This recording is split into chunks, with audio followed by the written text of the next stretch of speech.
Week 10. We're in a good mood. Merry Christmas, everybody. Welcome back to the program. Utah Jazz, Jazzed Fans TV. 2-1 on the week. It was a good week. Yeah. It wasn't the 2-1 we thought, but it was the 2-1 and I thought. Oh, you thought we were going to beat the Clippers? I was really worried about. I thought we were going to lose to the Heat, and I was really hoping we'd beat the Clippers. That's not what I thought was going to happen. But it's the one I wanted, not the one that I thought. But if you were like, hey, who would you prefer to beat? I'd prefer a statement win.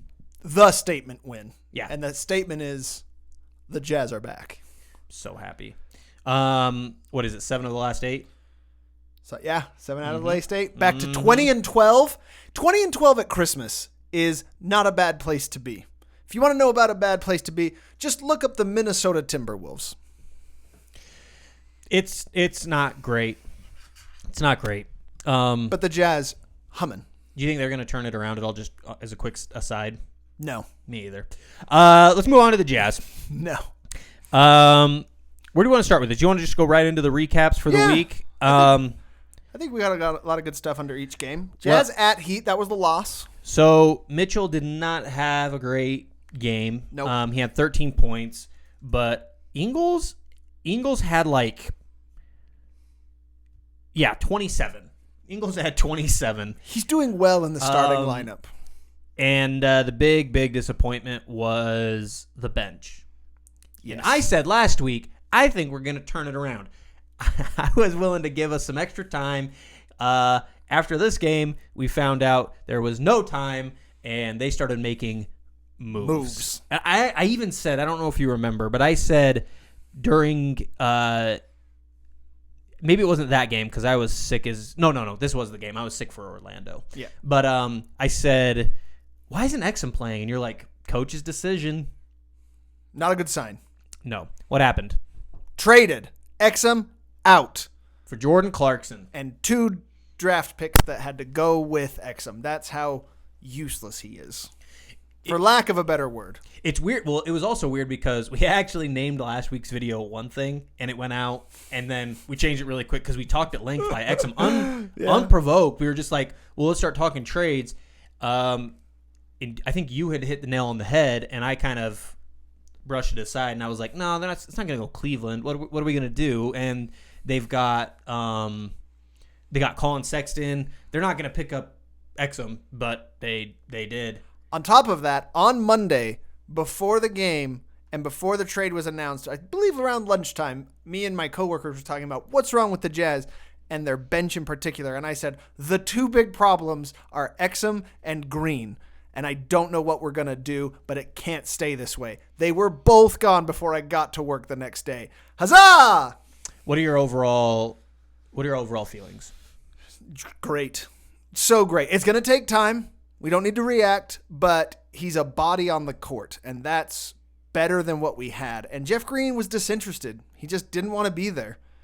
And I don't know how to explain it. If you don't want to be on this team with a shot at contending as a solid rotation player, I don't know what he wants, but there were times when the bench would get excited and they would shout and they would do a bunch of cool things, and he would just stand there next to everyone. When someone dug someone's like, oh, he'd be like, cool, bro. And I'm just like, that's not a good sign. Yeah. Mine's optimism as well. I'm way optimistic. I don't know. I still liked Green. He had those games where he had 19 or 17, I think, twice. I know he had 19 at least once.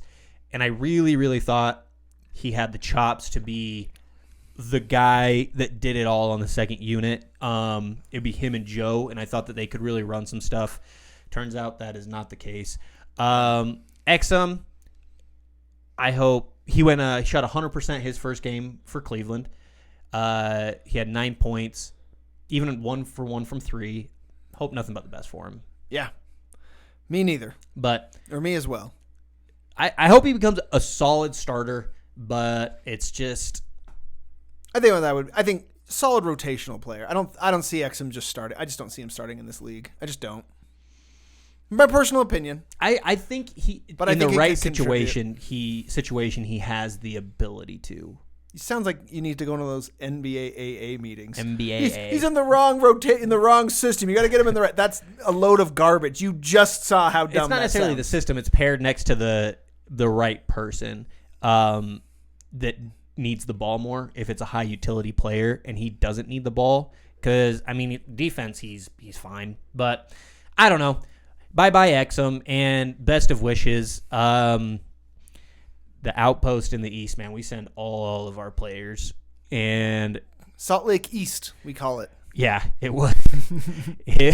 That was. They all move on, though, and they get into good situations. Yeah. Burks is with the Warriors. We got Hood was with the Trailblazers before he got. Well, he still is, but. Hill with the Bucks. Hill with the Bucks is with the contender. Not a bad place to be. Not at all.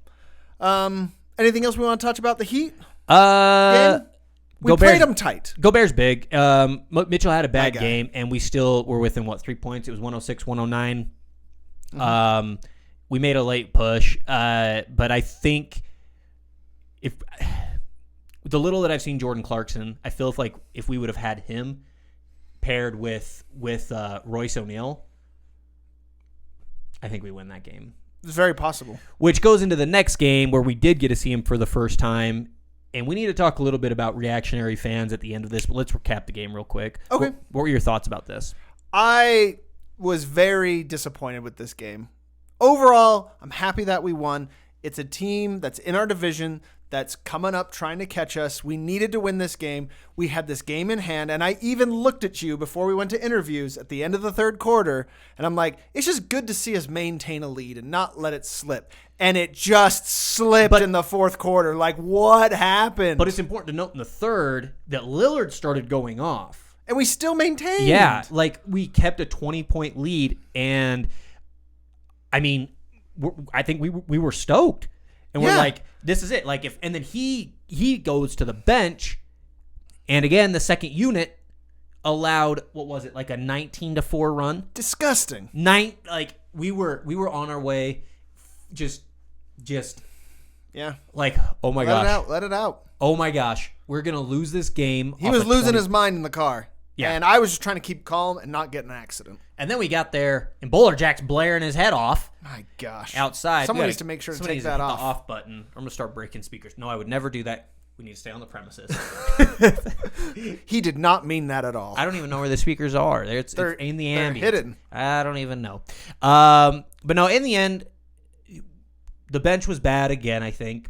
But we still got the win. And Mitchell and Gobert took over. Yeah. We won because of our best players. Oh, can we talk about but this is my I'm most excited to talk about. Talk about it. Carmelo Anthony is who we thought he was. Carmelo Anthony fans of Utah. I even said, I think it was last week that I said, I was like, oh, please start Carmelo. Please start Carmelo. And they did. And Derek, who's our friend that actually came for an interview from Dallas. Yeah. He's like this. I was even saying in the stands, I drew up a play. If we could get the ball out of Lillard and Lillard and CJ's hands, and into Carmelo, I think we got a chance. And they did exactly that. So apart from Mitchell taking over the game, I think this was the stamp of Rudy Gobert. Yeah.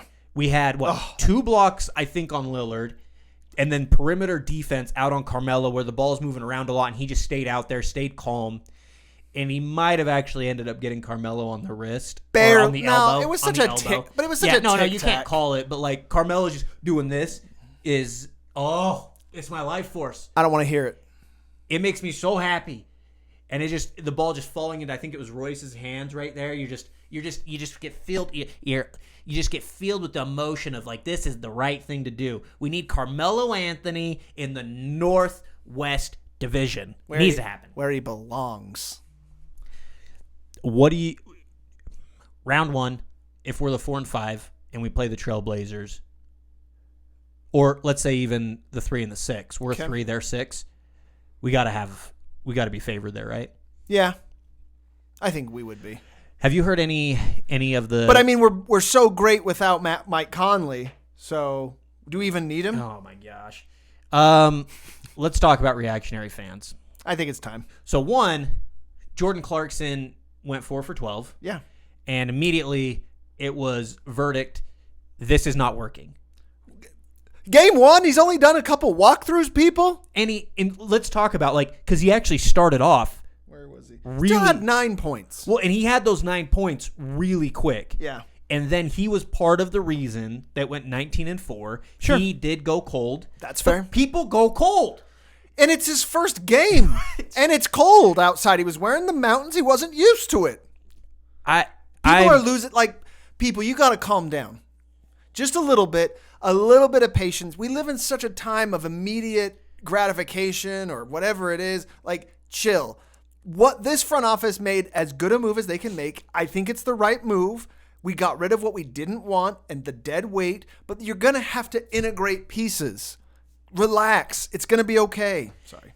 No, that's you said it perfect. And I think Dennis Lindsay, Quinn Snyder, Zach, I can't remember his name. I think let's just say this. The front office and the coaching staff have been so accurate and done so well to put this squad together. They should be given time to work with pieces until proven otherwise. 100%. We have a better record at this point than we had at New Year's last year and the year before, or any Donovan Mitchell-led team. Yeah. So the performances haven't been amazing, and we've been upset as well. But it's not like it is not burning to the ground. No. Give Clarkson some time. And then the other big one that we're going to get into the Clippers, because we beat the Clippers, obviously. That was a huge win. And people are saying the Conley experiment's over. No, it's not. It's over. No. We did it. We got it. We figured it out. He's a great player. No, go. No, people. Talent will always be a better thing to have, and he is talented. If anything, this is helping him. If anything, while he's hurt and nursing his hamstring, he's going over film, he's working with the coaches, he's still getting his feet under him, if you will. And I know he's a veteran guy, but this is such a different system, and it's been a while since he's actually had competitive basketball. Clarkson as well. These are great, talented guys that I think culturally fit the system. But give it a second, okay? It's going to be okay. And if we can get them up to full speed, we will have a team we have never, ever seen before in Salt Lake City. This is worth waiting for. My other thing so first off, as we all, we've said multiple times, this channel is for Jazz fans. And so if you want to come on and trash Conley, obviously you can't just go nuts on him and say just stupid things incoherently. We will bring a valid opinion with some sort of something to back it up. But we are Jazz fans as well. We will not say that you're dumb, you're wrong, or anything like that. We will challenge you though. Sure. And this is the one thing I'm going to challenge you. If we come off a win, I don't know why, because I've been a lot on Twitter this week. I've been having a lot of fun with it. Witness. But at the same time, what I've been seeing is we have a win, and people take that as an opportunity to trash Conley. And I'm like, this guy has done nothing wrong. He's admitted himself that he hasn't been playing well. So he's humble. He wants to work hard. He's happy to be here. He said when he came home from Memphis that Utah feels like home already. Yeah. Maybe lip service. I have no idea. They deserve... the front office, the coaching staff, the team, they deserve a little bit of space to breathe. But let's get more into the win Sure. Because it was big. It was. The Clippers win was huge. Statement win on the road against the Clippers. And I even told, we were watching the game, and I didn't even realize how much little time was left. I just looked and I was like, oh, we're going to win this game. I still thought there was 3-4 minutes left because the way the Clippers were playing, it just felt flat. It didn't feel like there was any urgency. And I looked down, there's only 42 seconds. And I was like, oh my gosh, we won this game. One thing, so the players didn't make any excuses. Doc did bring this up, and it kind of makes sense because we commented on that the Kawhi in particular didn't look good. And I guess Kawhi and Paul George have both got flu symptoms. Sure. Which there has been a poll going around of changing Joe's nickname to the Flu. I'm a big fan of having the flu in the creation. But Joe has been solid. And then Donovan, my big takeaway from this is no matter what team we play, he's not necessarily going to be, but Donovan is the kind of player that it doesn't matter. You can give me any team in the NBA. Giannis, LeBron, and AD, Mitchell can be the best player on the court. Absolutely. And that's a statement that I think the Utah Jazz haven't been able to say in 20 years. Mm-hmm. And it feels really, really good. I mean, the Clippers are deep. Even with Kawhi nursing and not up to speed, they had Paul George. They have a very deep team.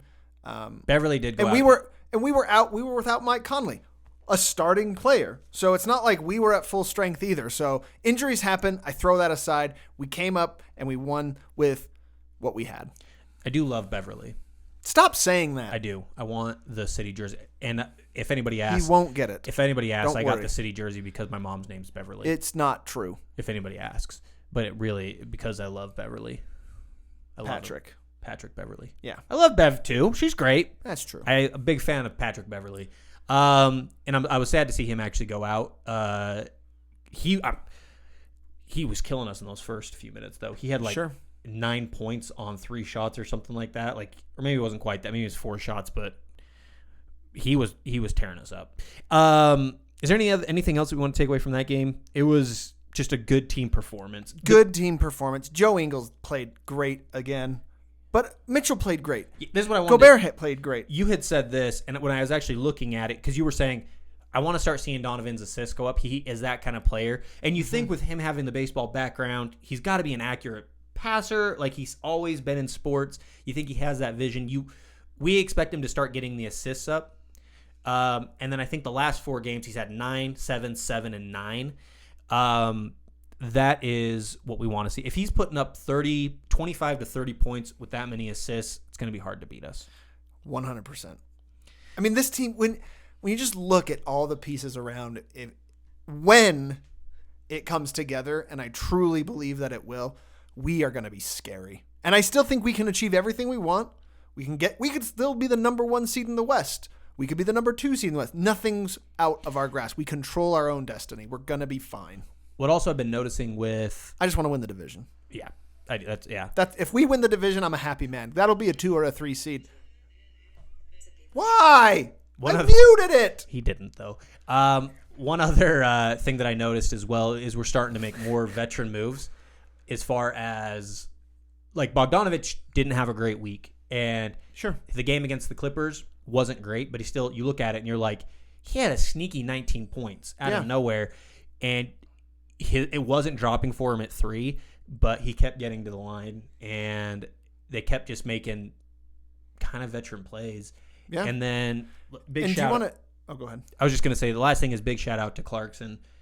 He did come off the bench with fire, and we have now a discussion that we have to have. He had the 19. Bogdanovich had 17. Oh, thank you. Discussion that we now have to have is who's our starting lineup when Conley comes back. You were saying some things before this that I was into. I still think Joe should start when Conley comes back. I think the starting lineup should be Conley, Mitchell, Ingles, Bogdanovich, Gobert. I think at this point, it's just proven that Ingles needs the players that are in the starting lineup on the court to give him the space to operate where he wants to. And I think in turn, people are going to have to free up somebody. I mean, when you have Ingles and Bogdanovich on the wings with Conley and Mitchell driving at will, that's just scary. I don't even know what you do with that lineup. And then now Clarkson's your offensive threat on the bench and O'Neal's your defensive threat on the bench. So whatever the manipulation of the game may be or the adjustments that the other teams make, I feel like now you have a really nice 1-2 punch coming off the bench with O'Neal and Clarkson. That kind of wraps up that week of games. One thing you wanted to touch on, which I took away from the Clippers game, which was amazing, was Mitchell's mid-range jumper. Oh, I was just going to talk about that in general because this is which is a fine time to talk about it. But people have been saying, and this isn't so much from Jazz fans. This hasn't been coming from Jazz fans, but I've been seeing it a lot on the NBA subreddit of that Mitchell. They compared his stats to his rookie year, and they're like, that's essentially the same. It's not that much better. He has, like, that's people not watching Mitchell. He hasn't been going to the rim as much and finishing as much, but he's been starting to hit mid-range at an insanely efficient rate. Mm-hmm. Like when he gets to the 16 to 19 range, he's becoming like lethal. And I think that's going to start creating a lot of problems for people because then they got to start working that into their defensive scheme. and he's going to start going to the rim again. And I know for a fact we're going to see a 40-point game this year. Oh, absolutely. And at some point in February, he's going to go unconscious. And I'm really excited for it. So if you're saying Mitchell hasn't stepped up that much since his rookie year, you're not watching Jazz basketball, which is fine. Watch your team. I don't have a problem with that. His points have gone up every year, and his efficiency. Yeah. And you're going to start seeing assists coming from him more and more, too, because you have to guard him everywhere. Really, really, really excited for this coming week. Should we give Player of the Week, though? Player of the Week. It is Jinglin' Joe Ingles. He averaged... Oh, you put him in a line. That's cute. 22.5 points. Hey, guys. 5 rebounds and 4 assists. And he probably would have had a higher assist total, but he had one game of like 2 assists, I think, against he did a lot more shooting against the Heat. I think he only had two assists there, but he has been stepping his game up in an insane way. And the other thing, just kind of as an aside to talk about, somebody on Reddit had put all of his month-to-month numbers, and I won't go into all of it, but some really interesting things is he was shooting 38% field goal percentage. He moved that in October and moved that all the way up to 53% this month. And then three-point percentage went from 31%, dropped below 30% in November, and then he's shooting 53% from 3 as well. Woo! In December. Love it. And I think that just goes to your point of the spacing in the first unit, which is him being able to shoot like that. And you mentioned this as well. What are you going to do on the perimeter when you do get Conley back and you've got Mitchell, Conley, Bogdanovich, and Ingles? What do you? I'm glad I don't have to know the answer to that question. If you have Bogdanovich and Ingles that can shoot 50% on any given night, and one of them's going to be hot, Conley and Mitchell can shoot 37, it's like, ooh, and you got just Gobert just running picks like crazy. I think we've been in and out with the Magic and the Pelicans, if I remember right, on 3-point percentage. Oh, okay. We could definitely start flirting with number 1. I think that would be great. Before looking forward, can we just announce Christmas giveaway winners? We absolutely can. Winner of the lanyard was Brad Christensen, and winner of the sticker was Sam Kalemis. I don't know if I'm sounding that right. Sam, you know who you are. You are the winner. Thank you for participating, everybody. We appreciate all the submissions. They were actually really good comments, and we will do another giveaway at a later time. A lot of Rockets hatred, which I can't argue with, or I don't hate it. No. We liked them, actually. So, the division is weird right now. Weird because of the Thunder. Why are they winning? I don't know. And it makes me upset. I think it's because... How are they doing better than the Timberwolves? Do you think it's because they have 3 starting guards that they can always just... They've got Chris Paul, Shai Gilgeous-Alexander that's having an insane year, and then you've got Schroeder, who's averaging, I think, over 20 off the bench. I've never liked him. And Ferguson is like averaging 0 points since he came back, but everybody knows how good of a defender he is. They're sneaky good, and I don't like it. I don't either. I don't want them in the playoffs. Just go away. I kind of do. No.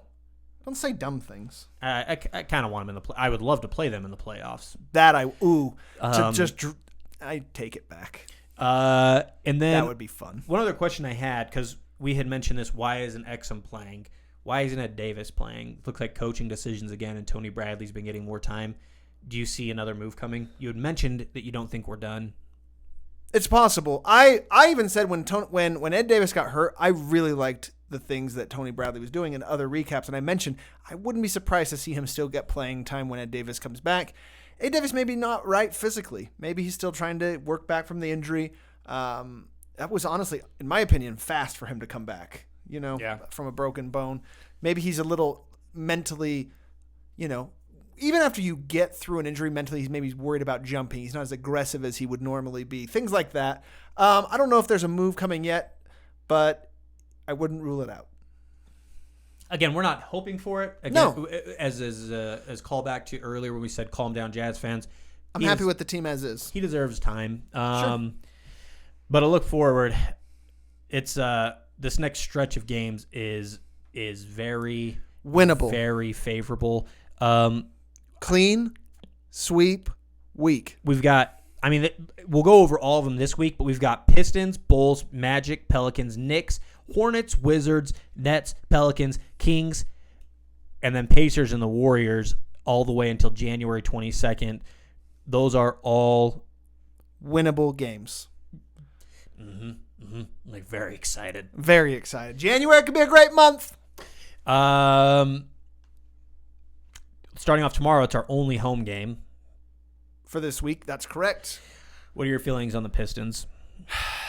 They've got players, man. The Pistons aren't slouches. This is a game we could lose. But I think the Jazz have mentally focused, and I think they've mentally come out of the slump that they were in when they lost 5 of 6. And I think they're going to win. I think they are on track. Coming off that win against the Clippers, maybe there's a letdown, like an emotional lift. Sometimes that does happen after a statement win. But this team just feels good, man. The energy's back. They're laughing. Mitchell's going around doing his thing.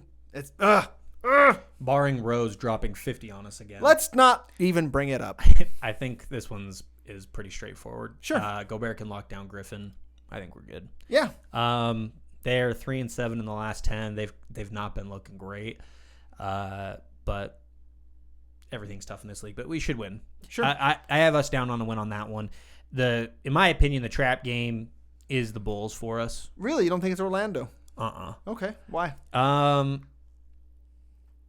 Just because they have Levine, they have White, Markkanen, Wendell Carter Jr. They have all again, I still expect us to win this week, this game this week, but they have all the pieces that one of them could go off and they could all be contributors and just kind of sneak up on us away.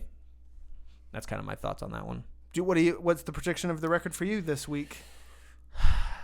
I'm going 3-0. As am I. 3-0. Clean sweep week for week 11. They're not going to want to take their foot off the gas on this. And it's only going up from here. The All-Star voting has started, so if you want, download the app and vote. You got Gobert and Mitchell that can get votes for us. And I don't think they're selfish or they're conceited or in any way, but Rudy in particular, I think he wants this. Oh, yeah, I think they're going to start putting inside their own mind a huge pressure. I think that the Jazz are going to go in pretty hard on this. Oh, I agree. And I think Mitchell will get fan voting, and I think Rudy's got to get a coaching decision, in my opinion. But anything can happen, but I think we're going to finally break through the All-Star ceiling, I guess. What do you think is the trap game? Because you said the Magic. I think the trap game is the Magic. We've beaten them. We know we can beat them. They're upset.